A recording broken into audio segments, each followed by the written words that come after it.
Dear students, our next topic is displacement time graph. If we measure the displacement of object at different times and plot a graph between displacement and time, we will obtain its displacement time graph.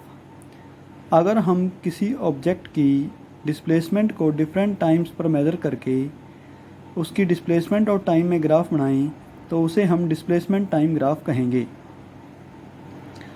इस graph को हम different situations में draw करेंगे, जैसे कि first है for object at rest that is velocity v equal to 0।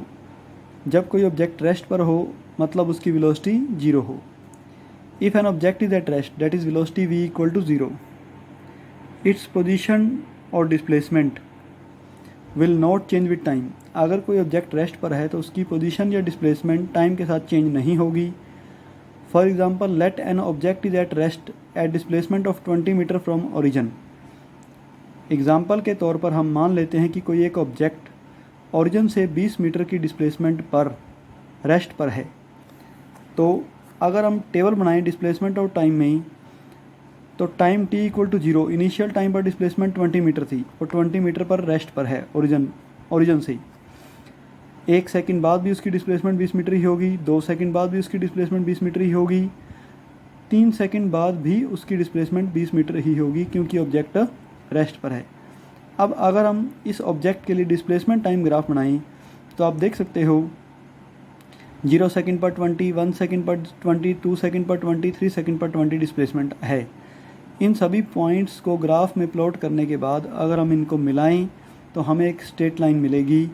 तो displacement time graph will be a straight line parallel to time axis. तो यहाँ पर पार्टिकल का डिस्प्लेसमेंट टाइम ग्राफ एक स्ट्रेट लाइन है जो कि टाइम एक्सिस के पैरेलल है, और ये किस केस में, जब ऑब्जेक्ट रेस्ट पर हो।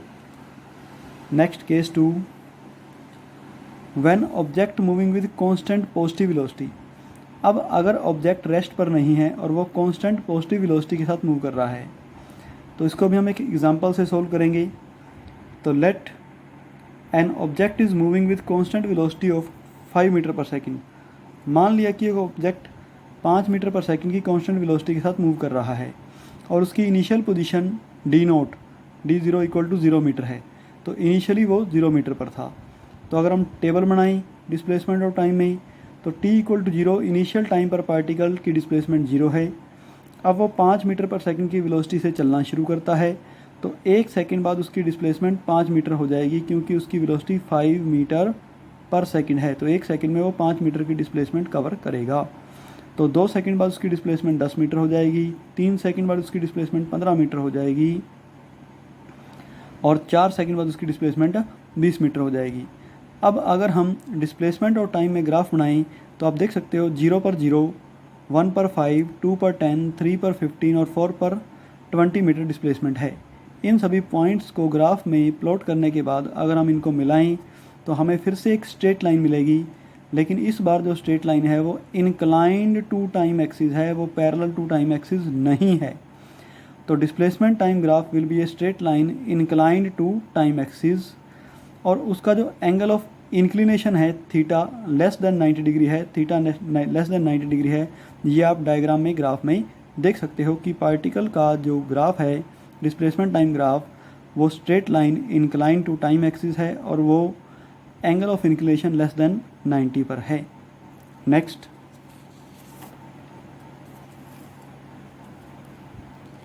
Case 3, if the object is moving with constant negative velocity. अब अगर ऑब्जेक्ट कांस्टेंट नेगेटिव वेलोसिटी के साथ मूव करता है तो हम इसके लिए ग्राफ प्लॉट करेंगे, वो भी एक एग्जांपल की हेल्प से ही। Let an object is moving with constant negative velocity of -5 metre per second and its initial position is at 20 metre.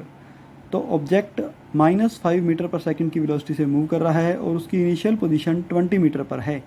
तो अब अगर हम डिस्प्लेसमेंट और टाइम में टेबल बनाएं तो टेबल ये शो करेगी कि 0 सेकंड पर डिस्प्लेसमेंट 20 मीटर है। अब उसकी वेलोसिटी -5 मीटर पर सेकंड है, तो 1 सेकंड बाद डिस्प्लेसमेंट 15 रह जाएगी, 2 सेकंड बाद डिस्प्लेसमेंट 10 रह जाएगी, 3 सेकंड बाद डिस्प्लेसमेंट 5 रह जाएगी, 4 सेकंड पर डिस्प्लेसमेंट 0 हो जाएगी और 5 सेकंड पर डिस्प्लेसमेंट -5 मीटर हो जाएगी। इन सभी पॉइंट्स को अगर हम ग्राफ में पुट करें, ग्राफ में ड्रा करें और उसके बाद इन पॉइंट्स को मिलाएं तो हमें फिर से एक स्ट्रेट लाइन ग्राफ मिलेगा। The displacement time graph is a straight line incline to time axis as shown. Here the angle of inclination is greater than 90 degree. यहाँ पर एंगल ऑफ इंक्लिनेशन 90 डिग्री से बड़ा है, ये आप डायग्राम में भी देख सकते हो।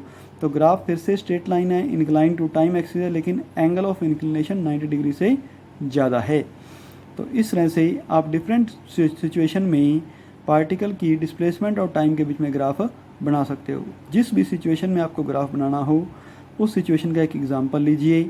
एग्जांपल लेकर टेबल बनाइए। टेबल में डिस्प्लेसमेंट और टाइम की वैल्यूज लिखिए। 0 सेकंड पर इतनी डिस्प्लेसमेंट, 1 सेकंड पर इतनी डिस्प्लेसमेंट, 2 सेकंड पर इतनी डिस्प्लेसमेंट, 3 सेकंड पर इतनी डिस्प्लेसमेंट। इस तरह करते हुए डिस्प्लेसमेंट और टाइम की वैल्यू लिखिए। उन वैल्यूज़ के लिए पॉइंट्स ग्राफ में पुट कीजिए, ड्रा कीजिए, और फिर सभी पॉइंट्स को मिलाने से आपको डिस्प्लेसमेंट टाइम ग्राफ मिल जाएगा। तो इस तरह से आप डिस्प्लेसमेंट टाइम ग्राफ ड्रा कर सकते हो। अब आपको घर पर ये 5 ग्राफ्स ट्राई करने हैं। जो 5 क्वेश्चंस ग्राफ ड्रा करने वाले आप देख रहे हो, इन 5 क्वेश्चंस को आपने ट्राई करना है और ये सारे ग्राफ आपने बनाने हैं। कोई भी क्वेश्चन अगर आपको समझ में नहीं आता है, कोई ग्राफ ड्रा नहीं हो पाता है, तो आप मेरे से पूछ सकते हैं।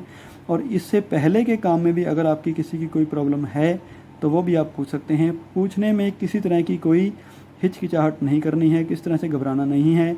जो बात भी समझ ना आए वो मैसेज करके या फ़ोन करके आप पूछ सकते हैं, लेकिन आपको सारा काम अच्छी तरह से समझना है, तभी इस सब्जेक्ट को, फिज़िक्स को पढ़ने का आपको बेनिफिट हो सकता है। अदरवाइज़ सिर्फ आप कॉपी में लिखते जा रहे हो, आपको समझ नहीं आ रही, तो इस तरह से काम करने का कोई बेनिफिट नहीं होगा।